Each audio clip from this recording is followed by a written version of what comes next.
Hello there, Maritza Collins with What's Cooking.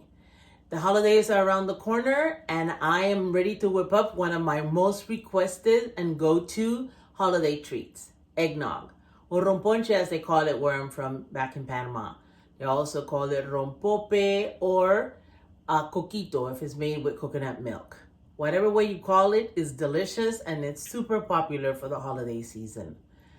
Rest assured that if somebody gives you eggnog, they love you. It's definitely a labor of love. Not a ton of ingredients. Mine only has 5 or 6, and I cook mine by double boiling it. But the cooking time is what takes a while and where the love goes into. It's about 2 hours stirring. And if you make a large batch, you probably would need to stir for a while. You need to make sure that the eggs don't become scrambled eggs over your milk base. All right, we're gonna go ahead and get started. Today's ingredients are evaporated milk, cornstarch, eggs, granulated white sugar, vanilla, and rum. I happen to prefer the spiced rum, but any rum you have will do. All right, so start your stove and put a larger pot with water and make sure that your pot where you're making the eggnog fits inside the pot that's going to have the water for the double boiling. All right, so start with milk, evaporated milk. I am making your basic recipe. So the recommendation is that you do not make less than 3 cans. You can make as many cans as you like. For every can of milk, you put a can of water. And for every kind of milk, a can of milk, you put 3 egg yolks and 6 ounces of granulated sugar. So what I normally do is that I just pour water in the can itself. It helps wash it out. And that's where I get my water. All right, so this is 1.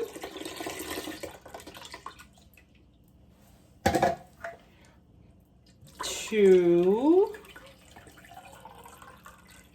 Oops. All right, and we have 1 more. I don't think it's gonna be enough with this, so I'll just get it straight from the sink. All right, and 3. To that, you're gonna add your eggs and your sugar. I normally, you need to separate. You're doing yolks only. So already, this is 9 yolks, which I'm gonna add to the milk. All right. And to that, I'll add the sugar. So this is 18 ounces of sugar, 3 times 6, 18. All right, you make sure you stir it really well. You want to make sure that you burst the egg yolks that are in there. So you stir it for a while. The other thing you do is put some of the liquid. This is a tablespoon of cornstarch. You normally don't add it straight to the mix because you want to make sure this gets diluted and you're not getting clumps. This is the thickening agent for the eggnog. All right, let me pour this in here and I'll continue. Oops, sorry about that. I'll continue stirring. All right, so we have just transferred the mixture into to be double boil. The water underneath, I turned it on a little bit ago. You don't want the water that's doing the double boiling scalding hot because it's going to cook your eggs immediately. Again, you want to make sure you mix this often and you want to make sure that we do not get scrambled eggs or an omelet kind of sitting on top of your eggnog. As I mentioned, I double boil mine. Some recipes do not. And some recipes are actually made with egg white. They fluff it in at the end. I don't. I just do yolks and I double boil it. So this recipe, I've been making it for many, many years. And one of my neighbors back in Panama, La Familia Altuna, La Señora Cristina Altuna, she gave me this recipe many, many moons ago. And I've been making it ever since. All right, so I am going to come back in a few minutes and show you how it's going. But remember, don't go too far because you don't want those eggs to become an omelet or scrambled eggs over your milk. Okay, so we're about 30 minutes into the double boiling. You see it's kind of getting a little bit thicker. One of the things to keep in mind is that it needs to be medium heat. You need to stir it occasionally so it doesn't clump or become a custard versus a punch. All right, so I'll come back in a few and show you how it's doing after about an hour on the stove. Alrighty, you're about an hour in the cooking of the eggnog. You probably see some little egg particles on the top. Don't worry about that. We're gonna strain this at the end, but keep stirring. You're doing good. You can see that this is getting a little thicker. So more to come soon. I'll come back when we are an hour and a half into the process. Okie dokie, we're an hour and a half in of the eggnog being made. You could probably tell on the spoon, it has gotten thicker. You can see it. All right, so we have, I keep stirring. So there is 30 more minutes to get to the 2 hours. Something I wanted to mention is keep an eye on the level of the water for the bottom pot that's doing the double boiling. After this long, it's probably running out. So you want to make sure that you do have water in that pot so that we're not, it's not burning. Okay, I'll see you in 30 minutes for the last part of it and the straining. All right, it's been 2 hours since we put the eggnog on the stove. You could probably see it's turning this yellower color. That means the eggs are cooked. You can tell the liquid is thicker. You can't see through it anymore. So we are done with the double boiling. So I'm gonna take this off the stove. You need to let it refresh a little bit and strain it. So we'll be back for that. Okay, everyone, you're almost done making your eggnog. So right now we let it cool off a little bit, 30 minutes. What I normally do is put it from the pot that it was boiling, transfer it somewhere different to a different pot so it kind of cools off there and strain. So I normally try to use a smaller grade strainer. Put it in a glass container or something that can take the heat. Even though this is not boiling hot, it is still not cold. And you strain. You know, this is only 3 cups. I normally do this over my sink because that way if something spills, it spills into the sink and it doesn't make a royal mess.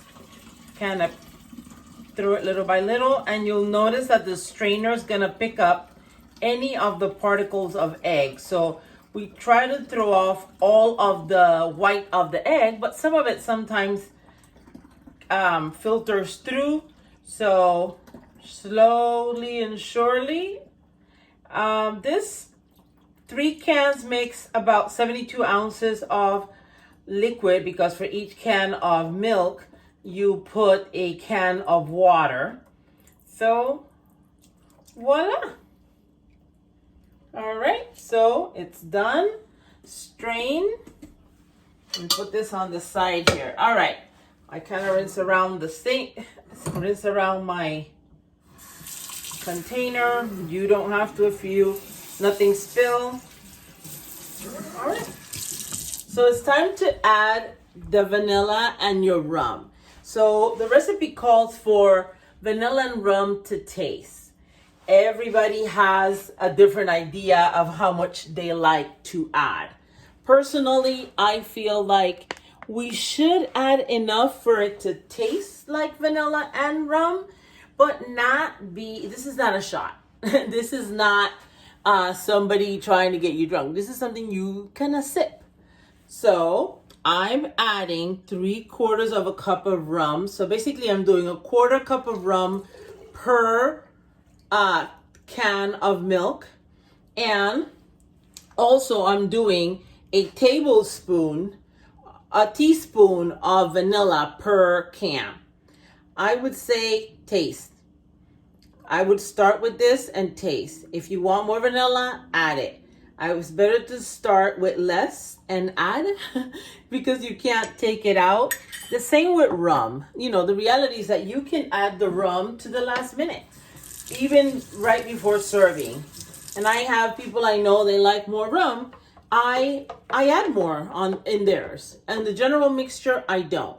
And a lot of times if you have somebody that doesn't drink, or if you have kids, I would pull out what they're gonna be drinking or having before I add the rum. So I would have added vanilla, pour out the non-alcoholic portion, and then add the alcohol. So that's it. This is eggnog. I hope you enjoy it and that you have a very Merry Christmas and a Happy New Year, and that you and your family get an opportunity to hang out this holiday, since we are kind of celebrating with our people that live in our household. I think this is a fun tradition. It's not a quick one, like many good things, but at the end of the day, it's one of those things that people always request I bring and are very happy if they get it gifted to them over the holidays. It's something that you would sip. You normally want to serve it chill, not bone cold. So you would want to put it in the refrigerator for it to keep, and pull it out a little bit before you serve it. Normally you don't drink like 16-ounce glasses. It's kind of, you know, something smaller. You sip it, sit around. And I normally try to make it closer to the holiday, even though it lasts for a while. Everything is cooked. I kind of like to make mine like mid-December for Christmas, or even a little later if I want to have it at the beginning of the new year. I'm making it really early this year so that I can show you, so you can have the recipe to enjoy with your family. After, I would say, like a month, it starts getting thicker. At that point, I feel like it's time to retire it. So make it and consume it soon after that. Once again, I hope you have a very Merry Christmas and a Happy New Year, and that you enjoyed this recipe. And I look forward to seeing you next year in What's Cooking. Happy holidays.